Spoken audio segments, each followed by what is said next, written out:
Dear students, good afternoon everyone. Today's topic is transformers. So what is a transformer?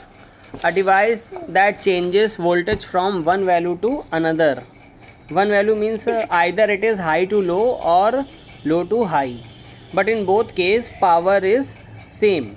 Power is same means at the input and at the output power is same, but voltage may be vary. Because you know इसमें जो है इसमें क्या हो रहा है कि voltage जो है या तो हाई होगा या फिर लो होगा. ठीक है, अब देखिए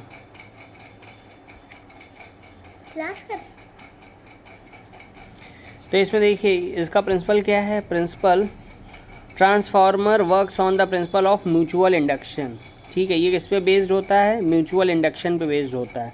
म्यूचुअल इंडक्शन मींस कि जैसे कि अगर कोई दो कॉइल्स हैं तो एक कॉइल में अगर करंट फ्लो होता है तो उसमें फ्लक्स, तो उसकी वजह से उससे जो लिंक्ड दूसरी कॉइल होती है उसमें फ्लक्स चेंज होता है और फ्लक्स चेंज होने से ईएमएफ इंड्यूस होता है और ईएमएफ इंड्यूस होने से उसमें करंट इंड्यूस हो जाती है. यही इसका प्रिंसिपल होता है. क्लियर? और इसका कंस्ट्रक्शन क्या है? इसका प्रिंसिपल क्या हो गया? Mutual induction. अब इसका कंस्ट्रक्शन क्या है? कंस्ट्रक्शन में देखो इसमें है एक प्राइमरी कॉइल है.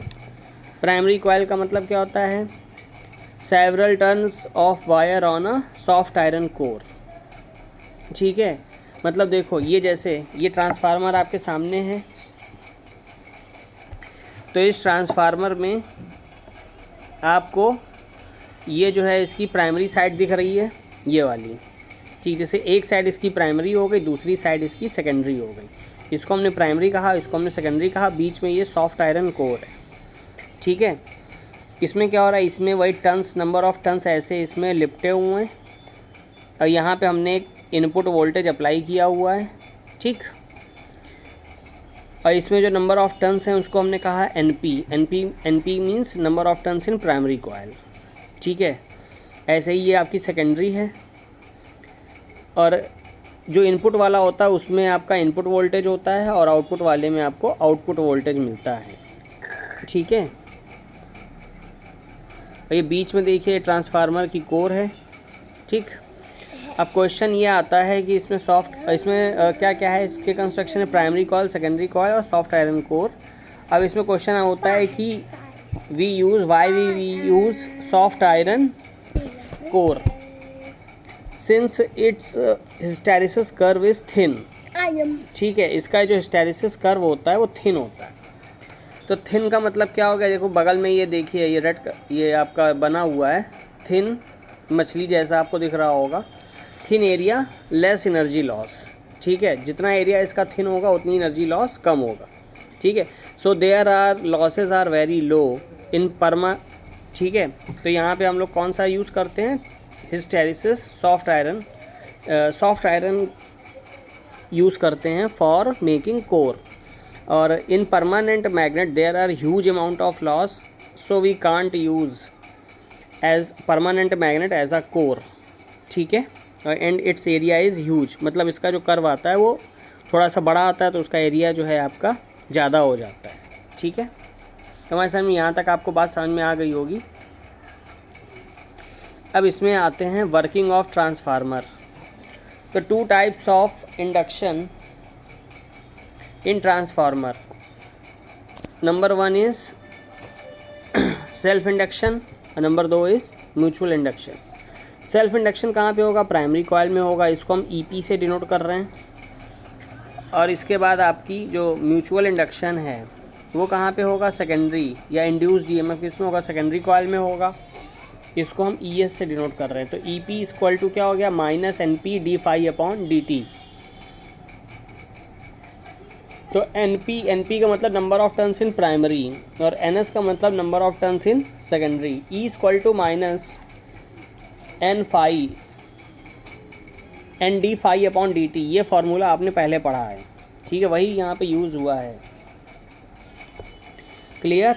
अब ये देखो ये इसका जो डायग्राम है यहाँ ये प्राइमरी कॉयल है। प्राइमरी में देखिए यहाँ पे नंबर ऑफ टर्न्स आपको कम दिख रहे होंगे, ये NP है। और यहाँ पे वोल्टेज सोर्स लगा हुआ है, AC वोल्टेज सोर्स लगा हुआ है। इधर आपका सेकेंडरी कॉयल है, इसको हमने NS, इसमें नंबर ऑफ टर्न्स N है, कैपिटल N, और इसको हमने NS से डिनोट किया है। ठीक है, तो फ्लक्स लिंकेज कितना होगा, N phi equal to LI, N phi equal to LI। ठीक है, तो मैंने आपको बताया था इसमें सेल्फ इंडक्शन भी हो रहा है और म्यूचुअल इंडक्शन भी हो रहा है। तो सेल्फ इंडक्शन की वजह से इसमें हो जाएगा N d phi upon dt equal to L di upon dt। ठीक है, ये इसकी इक्वेशन हो गई। और ये आपका आ गया -E, क्योंकि सेल्फ इंड्यूस्ड EMF है जो कि खुद का ही अपोज करता है, मतलब क्योंकि अपनी डायरेक्शन का ही अपोज करता है, जिस वजह से ये जनरेट होता है उसी का ही अपोज करने लग जाता है। इसको बैक EMF भी कहते हैं, इसीलिए इसको माइनस साइन से डिनोट कर रहे हैं। Assume resistance equal to 0 in primary and secondary coil. तो ये आइडियल सिचुएशन होती है। ठीक है, then EP equal to VP, EP equal to VP तभी आपका होगा जब इसका जो रेजिस्टेंस है वो 0 होगा। EP का मतलब वही आपका EMF induced in primary coil, EP equal to VP। VP क्या हो गया, वोल्टेज अक्रॉस प्राइमरी कॉइल, और ES इक्वल टू VS, ये क्या हो गया, सेकेंडरी वोल्टेज। ठीक है, तो VP इक्वल टू, अब म्यूचुअल इंड्यूस्ड EMF कितना है, ES equal to minus NS d phi upon dt, और E इक्वल टू हमने V लिखा हुआ है, तो EP की जगह हम क्या लिख देंगे, VP। EP की जगह हम क्या लिख देंगे, VP। तो VP इक्वल टू हो जाएगा minus NP d phi upon dt, वही जो आपकी जो फर्स्ट इक्वेशन है उसी से, यही वाली। ऐसे ही VS क्या हो जाएगा, secondary voltage minus NS d phi upon dt। ठीक, अब आइए इसमें, अब सप्लाई वोल्टेज, अब इसमें देखो d फाई अपॉन dt ये कैंसिल आउट हो जाएगा, तो आपका इक्वेशन क्या बचेगी, इनको डिवाइड कर दीजिए इन दोनों इक्वेशन को, तो आ जाएगा VP upon VS equal to NP upon NS। ठीक है, VP क्या है, सप्लाई वोल्टेज या प्राइमरी वोल्टेज, और VS क्या है, सेकेंडरी वोल्टेज। तो यहाँ से आप चाहे तो VS की वैल्यू चाहे VP की वैल्यू, किसी की भी वैल्यू निकाल सकते हो अगर आपको number of turns primary turn या सेकेंडरी टर्न आपको गिवन है। तो VS इक्वल टू हो गया, VS की अगर हम वैल्यू फाइंड करना चाहें तो क्या हो जाएगा, NS upon NP into VP। Clear,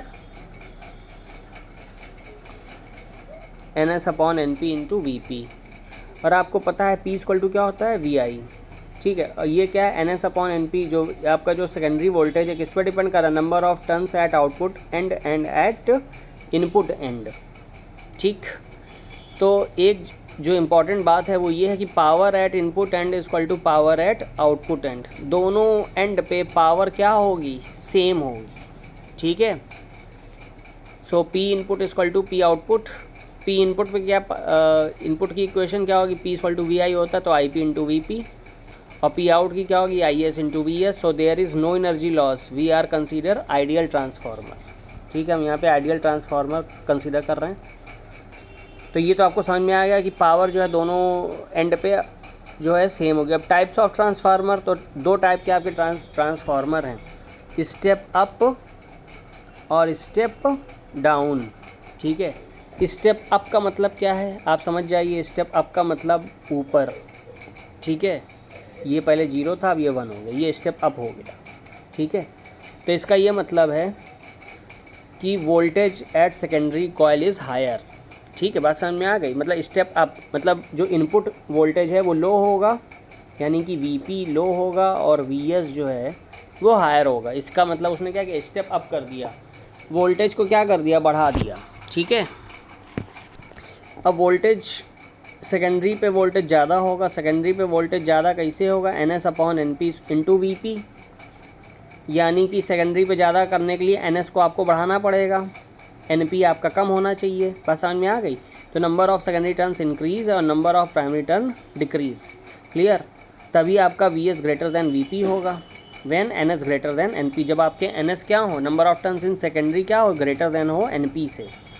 ठीक है, लेकिन P will be same, P को क्या होना चाहिए, सेम होना चाहिए। तो उसके लिए अगर VS यानी कि अगर सेकेंडरी वोल्टेज आपका ज़्यादा होगा तो तो आई एस आपकी कम होगी। बात समझ में आई? क्योंकि P इक्वल टू वी आई होता है। अगर वी एस ज़्यादा होगा तो आई एस कम होगा, तभी तो P कांस्टेंट होगा। ठीक है, और आई एस क्या हो जाएगी सेकेंडरी की, वो कम हो जाएगी, और आई पी जो है वो ज़्यादा होगी। So that P out equal to P in. हमारे सामने बात समझ में आ गई होगी। अगर वी एस को आप बढ़ाओगे, देखो आपको ये स्टेप अप का मतलब होता है कि वी एस को आपको बड़ा रखना है in compare to V P.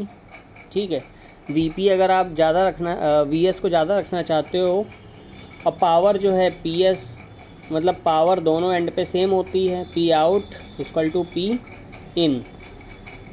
ठीक है, तो अगर सेकेंडरी पे आपका P इक्वल टू V S into I S, तो वी एस अगर सेकेंडरी पे बढ़ा तो आई एस क्या होगा, कम होगा। क्लियर? ये बात समझ में आ गई। और यहाँ वी पी आपका कम हो जाता है, इसलिए आई पी क्या हो जाता है, बढ़ जाता है। क्लियर? यही बात है। हमारे साथ आपको समझ में आ गया होगा। दूसरी बात करते हैं स्टेप डाउन की। तो स्टेप डाउन का मतलब क्या है? Secondary voltage is less than primary voltage. Step down का मतलब नीचे। ठीक है, यानी कि पहले जो इनपुट था उस पर वोल्टेज ज़्यादा रहा होगा कंपेयर टू आउटपुट। तो वी पी इक्वल टू क्या हो गया, N P upon N S into V S, यानी कि वी एस आपका लेस देन वी पी हो गया। ठीक है, वी एस क्या हो गया, less than V P when N S less than N P. तो I S greater than I P. ठीक है, तो P input equal to P output. हमारे सामने आप लोग समझ गए होंगे अब तक। ठीक है, इसका एप्लीकेशन देखिए। Transmission over long distances, power transmission over long distances. ठीक है, इसका एप्लीकेशन यही है। ये पावर ट्रांसमिशन को लॉन्ग डिस्टेंस सेंड करने के लिए यूज़ होता है। जैसे कि कानपुर में आपका पनकी पावर हाउस है। अब सबके घर पनकी पावर हाउस में ही बिजली बनती है, तो अब सबके घर कोई पनकी पावर हाउस के बगल में तो है नहीं। ठीक है, सब कानपुर बड़ा शहर है, बिजली सबको देनी है। तो अब पनकी पावर हाउस से कानपुर कोई नहीं, प्रदेश को भी बिजली जाती है। तो यहाँ से लॉन्ग डिस्टेंस में पावर को कैसे भेजा जाएगा, with the help of transformer. Okay, why we don't use DC current for transmission of power. हम डीसी करंट को यूज़ क्यों नहीं करते हैं? पहली चीज़ क्या है, heating. H equal to I square R, so there will be very huge amount of power, so there will be huge amount of current also. मतलब ये समझो, एक्चुअली आपको जब ज़्यादा करंट भेजनी है, क्योंकि आपको भैया बहुत सारी करंट भेजनी होगी, जब ज़्यादा करंट भेजोगे तो आई स्क्वायर भी उसका उतना ही ज़्यादा बढ़ जाएगा। और आई स्क्वायर अगर बढ़ गया यानी कि हीट और ज़्यादा जनरेट हो गई। जितनी ज़्यादा हीट जनरेट होगी उतना वहाँ आग लगने का खतरा है, लॉसेस का खतरा है।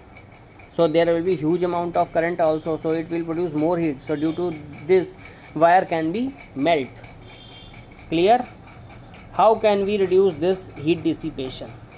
तो हम हीट को कैसे रिड्यूस कर सकते हैं? Maybe by increasing resistance. So R equal to rho L upon A. R अगर ग्रेटर होगा तो एल आपका ग्रेटर होगा, which will involve lots of cost. ठीक है, मतलब आर को अगर आपको बढ़ाना है, आर आपका अगर बढ़ेगा तो एल यानी कि लेंथ भी उसकी बढ़ जाएगी। ठीक है, अब लेंथ बढ़ाओगे तो कॉस्ट भी बढ़ जाएगी। So DC is not suitable for transmission of power. ठीक है, तो इस तरीके ये डीसी आपके पावर के लिए सुटेबल नहीं है, पावर ट्रांसमिशन के लिए। इसका भी आंसर आपका हो गया।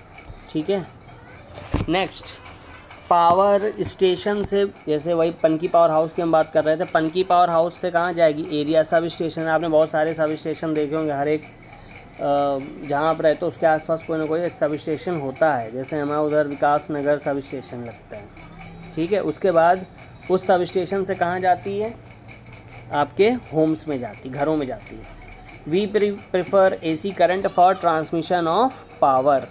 ठीक है, हम AC करंट को प्रेफर करते हैं ट्रांसमिशन ऑफ पावर के लिए। We need huge amount of power, we use transformer, it can reduce the voltage. ठीक है, एंड अप द वोल्टेज। तो पावर स्टेशन पे क्या लगा दिया, स्टेप डाउन लगा दिया। तो उसने क्या किया, वोल्टेज को सॉरी पावर स्टेशन पे क्या लगाया हमने, पावर स्टेशन पे हमने लगाया है स्टेप अप, ठीक है। पावर स्टेशन पे हमने क्या लगाया है, स्टेप अप।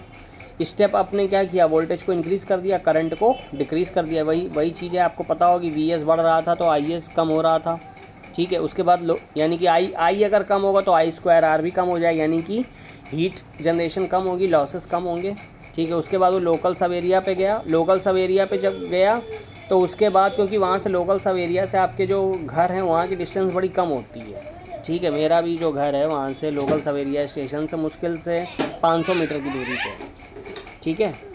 तो V अगर लेस होगा तो यहाँ पे स्टेप डाउन लगा देते हैं। स्टेप डाउन का मतलब V लेस हुआ, V लेस होने का मतलब I आपका इंक्रीज़ कर गया, ठीक है। उससे कोई प्रॉब्लम नहीं, क्योंकि 500 मीटर की डिस्टेंस कोई ज़्यादा डिस्टेंस नहीं है, और यहाँ से करंट जो है सीधे हमारे घरों तक आ जाती है। Clear. So if I reduces then line power loss due to joule heating reduce to great extent, ठीक है। From power station to local substation there is a step up transformer installed which increase voltage and reduces current, ठीक है। ये मैंने पूरा जो अभी तक आपको बताया वही ये लिखा हुआ है, ठीक है। नेक्स्ट, सो आपका ट्रांसमिशन ऑफ पावर में ट्रांसफार्मर का रोल बहुत ज़्यादा है। और transformer application voltage regulation so that electronic devices can be safe. ये क्या करता है, वोल्टेज को रेगुलेट करता है जिससे आपकी इलेक्ट्रॉनिक डिवाइस सेफ़ होती है। इन वेल्डिंग पर्पस, ठीक है, आप हमको हाई करंट चाहिए होती है। इन कंप्यूटर पे भी energy loss in actual transformer, ठीक है। तो पहला क्या है, फ्लक्स लीकेज होता है। Entire flux can't transfer to the secondary coil. Primary coil का जितना भी फ्लक्स होता है वो सेकेंडरी में ट्रांसफ़र नहीं हो पाता है। Some is lost between the air gap, बीच में कुछ एयर गैप होता है उसमें लॉस्ट हो जाता है। सो इसका सोल्यूशन क्या है, पीपल प्रेफर टोराइडल कोर्स, ठीक है। टोराइड आप जानते हो, here on primary coil secondary would above it. Primary के ऊपर सेकेंडरी होती है, so there is no air gap and no scope of leakage, this is how the flux locked within the primary and secondary coil, ठीक है। तो आपको पता है जो टोराइड होता है उसमें एक कॉइल के अंदर दूसरी कॉइल होती है, मतलब एक वही सोलेनॉइड को ही रिंग शेप में बना दीजिए तो वही टोरॉइड बन जाता है। तो उसमें एयर गैप बड़ा कम हो जाता है जिससे कि फ्लक्स लीक होने की संभावना कम हो जाती है, ठीक है। सेकंड है resistance of winding, R = ρl/A। तो if you increase the thickness of the wire, आपको सब पहले ही आप पढ़ चुके हो, अगर आप उसकी थिकनेस बढ़ा दो यानी कि एरिया आपने बढ़ा दिया तो उसका R क्या हो जाएगा, कम हो जाएगा, ठीक है। R कम हो गया तो लॉसेस भी है उसके कम हो जाते हैं, ठीक है। Eddy current are developed in the body of soft iron core. It might be heat up the core to a very large extent that might harm the core which may directly affect the functioning of the transformer. Solution to use laminated core। इसके लिए हम क्या करते हैं, laminated core use करते हैं। ये क्या होती है, insulated covering होती है। By this heating effect can be minimized. In this way we can't avoid damage of core. Toroidal core is preferred nowadays। आजकल toroidal core prefer की जा रही है। फोर्थ है hysteresis, cycle of magnetization process through which a magnetic material cores get magnetized, ठीक है। तो इसके लिए हमें क्या चाहिए होता है, हिस्टेरिसिस लॉस को मिनिमम करना होता है और हमें सॉफ्ट आयरन कोर चाहिए होती है, ठीक है, जिसका एरिया क्या हो, कम हो, ठीक है। तो हाई वोल्टेज ट्रांसमिशन में इसी को यूज़ करते हैं। We can't transmit huge amount of current over the long distances, this involves huge amount of heat generated, क्योंकि हीट कैसे जनरेट होगा, I²R से। I को आप सेंड करोगे तो I²R होगा और हीट जनरेट होगी, यही आपको पता है, जूल हीटिंग होती है। And the loss of power, so we can't use DC current for transformer. Okay class, okay, thank you.